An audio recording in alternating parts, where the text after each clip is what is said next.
We spend $916 billion a year on means-tested anti-poverty programs as of 2012. Right, and they have been remarkably successful, right? Some of them not. There's been enormous inefficiency.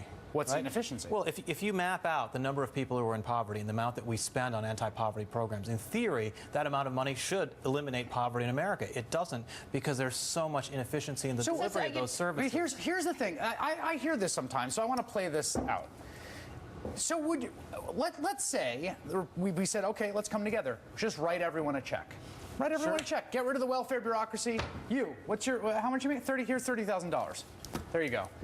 The idea that rank and file Republicans, that any Republican in office right now would support that is crazy. Well, crazy is not the word I would use, but there is a tension between the libertarian right, for whom all welfare programs are immoral, and the center right, which says, let's have an efficient safety net, let's deliver those benefits efficiently. And there is a progressive side which says all welfare programs are good, regardless of whether they're inefficient or not. And that sometimes... No one makes that argument! Plenty of people make that argument. No, but Maya, do you, because there's two things here. There's like, you're speaking as someone who is in kind of like center-right wonk circles, right? So there's some interesting debates that happen amongst those people, you included, and Reihan Salam and Ross Douthat, about these sort of things. Should we have wage subsidies? Should we? But the point is, there's got to be, like, when a Republican is elected, right? Yeah. That's just not the thing that his political constituency is pushing him to do.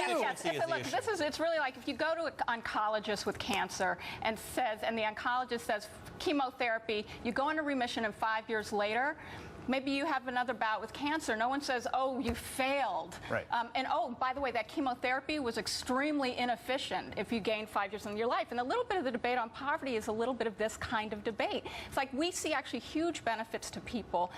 Just take 1964 to 1974. The poverty rate we have that chart. Can you put that up? Yep. Yeah, literally went down from 20% to 12%, and yet we still talk about the failure of these programs. It's crazy. I think if we're really going to attack poverty, we would be non-ideological about looking at what works. So, in other words, we look at the 5 countries that have poverty rates below 10% that spend a lot more on these kinds of programs, right. a lot more, and we wouldn't be having ideological fights. And also in terms of inefficiency, like why are Republicans trying to cut food stamps? Like before you even give me any speeches, let's just not cut food stamps. The food stamp spending has quadrupled in the last 10 years, so that's not because there are 4 times as many starving Americans. They're not starving, but there are 4 times as many hungry Americans. So let's have anti-poverty programs that address poverty through things like the Earned Income Tax Credit. Let's give them the cash. And we've had states cutting their share. Here's the thing. I'd love to run the experiment in the universe in which with the 3 of us divide the program. We're just giving people cash transfers.